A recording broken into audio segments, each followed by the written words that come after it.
Hello. आज फिर एक बात मेरे दिल को चुभ रही थी, तो मुझे लगा कि आप लोगों के साथ में मुझे शेयर करनी चाहिए। अभी जब भी मैं रामनगर में गुजरता हूँ गलियों से, तो गलियों के बाहर लगे हुए गेट को देख के मेरे मन में पता नहीं कितनी सारी बातें आती हैं। जो गलियों के बाहर गेट लगाए गए हैं लोहे के, गली की चौड़ाई है 30 फीट, उस पर 5-5 फीट के फिक्स गेट लगाए दोनों तरफ। बीच में 10 फीट का एक बड़ा गेट जिसमें 2 पल्ले हैं, 10-10 फीट के ऐसे गेट लगाए। वो गेट कभी मैंने जब से लगे हैं गेट तब से आज तक कभी बंद नहीं देखे, हमेशा वो खुले रहते हैं। और खुले भी जहाँ हैं वहाँ पे मिट्टी और कचरा इस तरह से जम गया है कि वो बंद करेंगे तो बंद होंगे भी नहीं अभी एकदम से। तो जब से लगाए तब से आज तक न तो वो बंद हुए हैं, न उन्हें बंद करने का कोई प्रावधान रखा गया है। तो गेट लगे हुए क्यों हैं समझ में नहीं आता।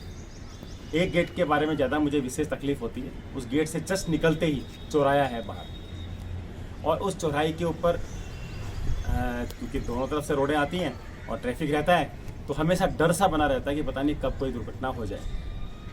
मेरे साथ तो दुर्घटना हुई नहीं है, लेकिन बाकी अन्य कुछ दुर्घटनाएं, छोटी मोटी दुर्घटनाएं होती रहती हैं। उसका एक कारण गेट भी है, इससे निकलना और इसमें घुसना दोनों ही बड़े टेढ़े से हैं। यदि कोई दूसरी गाड़ी आ जाए तो कुछ देर रुकना पड़ता है। गेट के ऊपर लिखा हुआ है कि ये हमारे, मैं नाम नहीं लूँगा एमएलए साहब का, कि XYZ विधायक के द्वारा बनवाया गया गेट। अब मुझे आपत्ति सभी चीज़ों पर है। एक तो उस गेट के ऊपर जो लिखवाया गया है एमएलए साहब का नाम, वो एमएलए साहब ने अपनी जेब से पैसे खर्च कर कर तो गेट बनवाया नहीं होगा। उन्होंने उस गेट को जनता के ही पैसों से बनवाया होगा, पहली बात। उस पर लिखा जाना चाहिए था, तो लिखा इतनी ही जाना चाहिए था कि XYZ एमएलए ने जनता के पैसों में से, जो धन उनको सरकार द्वारा स्वीकृत है, जो खर्च कर सकते हैं, उन जनता के पैसों में से इतने रुपए, 1.5 लाख रुपए इस गेट के ऊपर खर्च किए। ये दूसरा, जिस गेट का कोई औचित्य नहीं है वो गेट लगवाया जाना ही नहीं चाहिए था। अब जो पैसा एमएलए साहब ने के लिए लिखा जाता कि विधायक निधि, MLA local area development fund, जिसके विषय में मैं आज बात करने जा रहा हूँ आपसे। Local area development fund MLA को दिया जाता है साल के पूरे उनके टेन्योर के 10 करोड़ रुपए, और एमपीज़ के पास होते हैं 25 करोड़ रुपए, जिसकी वो जनता के अंदर विकास कार्य करने के लिए कलेक्टर साहब को सजेस्ट कर सकते हैं। कहने को तो कलेक्टर साहब के थ्रू होता है काम, लेकिन करवाते ही एमएलए और एमपी हैं। देखा ही गया है प्रैक्टिस में कि एमएलए और एमपी अपने को मिले हुए इन 10 और 25 करोड़ रुपए पे सर्वाधिकार अपना ही समझते हैं, और किस प्रकार से ये ले रहे होते हैं, किस प्रकार से इस पैसे को लूट रहे होते हैं, इसकी एक बानगी ये गेट थे। जब ये गेट लगवाए गए थे तो मुझे लगता नहीं है कि 30,000 रुपये से ऊपर का कोई गेट रखा होता, परंतु इस गेट को लगवाने पर जनता के पैसों में से 1.5 लाख रुपए एक गेट के ऊपर खर्च हुए लगभग। तो ये 1,20,000 रुपये गए कहाँ?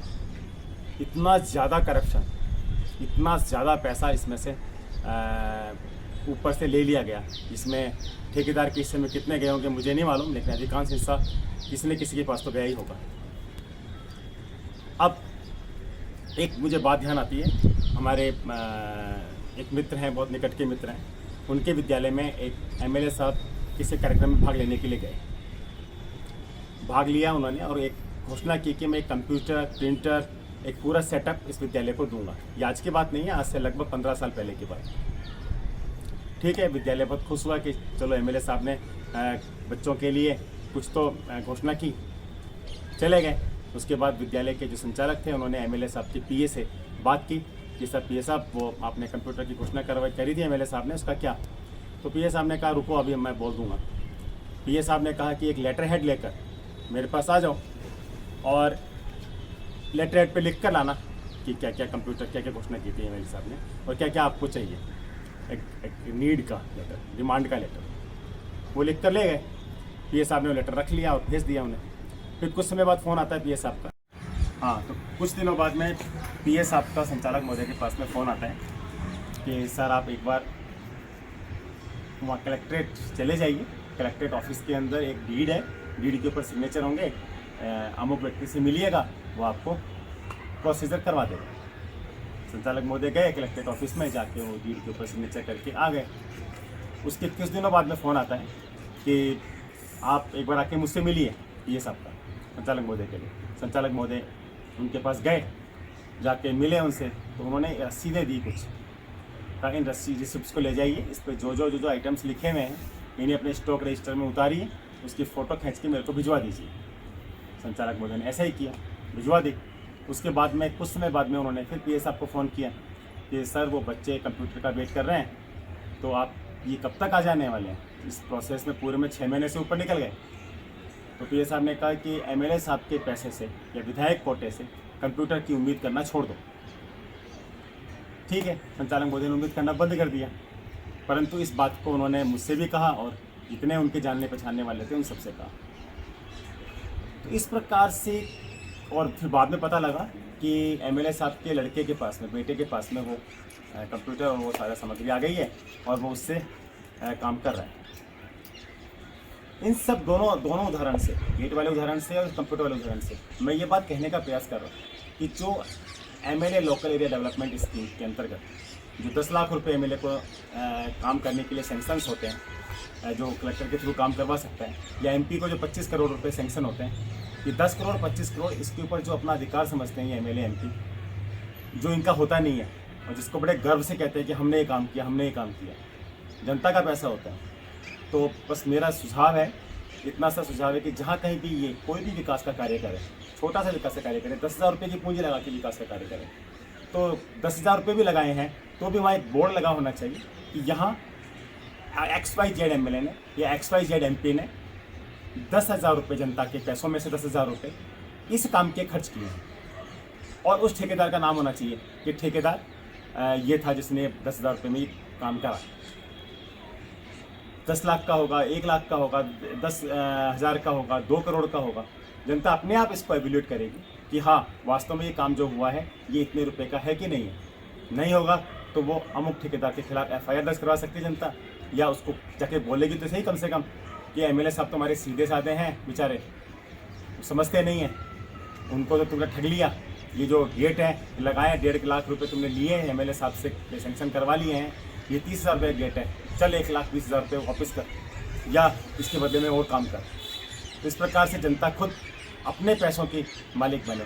बल्कि मेरा सुझाव तो यहाँ तक है कि जहाँ कहीं भी डेवलपमेंट हो इस प्रकार का, उस जगह उस स्थान के स्थानीय निवासियों को भी उस कार्य के लिए साथ में लिया जाना चाहिए। और जो टेंडर निविदाएँ निकलती हैं उसमें ये जो भी इस काम को करवाने के लिए जो व्यवस्था समिति बने उसमें उस गली के, उस क्षेत्र के, उस एरिया के लोगों में से किसी को लिया जाए। यदि आपको लगता है कि मैंने सही मुद्दे को उठाया है, यदि आपको लगता है कि इसको ऐसा करने से राजनीति के अंदर अच्छे लोग आएंगे और लालची लोग नहीं आएंगे, यदि इन पर अंकुश लगा, यदि हमने एमएलए एमपी और जितने भी जनप्रतिनिधि हैं, राजनीति में आने वाले लोगों हैं, इनके करप्शन के लीकेज को हमने रोक दिया, तो सेवाभावी लोग ही आएंगे इसमें, लालची लोग पैसा कमाने के लिए नहीं आएंगे, क्योंकि पैसा जब होगा ही नहीं कमाने के लिए तो पैसा कमाने वाले कैसे आएंगे? ये तो अच्छे लोग ही आएंगे ना, सेवाभावी लोग ही आएंगे ना। आपको लगता है कि इसको सबको बताना चाहिए, हर व्यक्ति इसको जाने, हर व्यक्ति अपनी ताकत समझे। आप भी यदि चाहें तो RTI के अंतर्गत, सूचना के अधिकार के अंतर्गत, आपके क्षेत्र के एमएलए ने अभी तक अपने लोकल एरिया डेवलपमेंट स्कीम के पैसों में से कहाँ कितना खर्च किया है जान सकते हैं। RTI में एक छोटी सी एप्लीकेशन लगानी है, नॉमिनल सा 5 रुपये 10 रुपये का लगेगा, पोस्टल कार्ड निःशुल्क आपको उपलब्ध हो जाएंगे।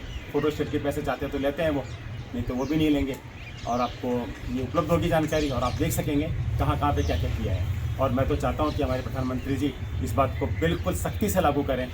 ऐसा प्रावधान तो है कि हर जगह लिखा जाना चाहिए कितने रुपये का खर्च हुआ यहाँ पे, लेकिन लिखते हैं नहीं ये लोग, तो वो लिखें, इसको सख्ती से लागू करें, तो हो सकता है कि हमारे देश में करप्शन तो कम से कम मिट जाए। धन्यवाद। एक बात और, यदि सभी लोगों को बात जाननी चाहिए जो मैंने कही है, आप ऐसा चाहते हैं तो अपनी टिप्पणी के साथ, अपने कमेंट के साथ में इसको शेयर ज़रूर कर दीजिए, जिससे सभी लोग इसको सुन लें, जान लें, या फिर आप अपने शब्दों में कह दीजिए उन्हें। धन्यवाद।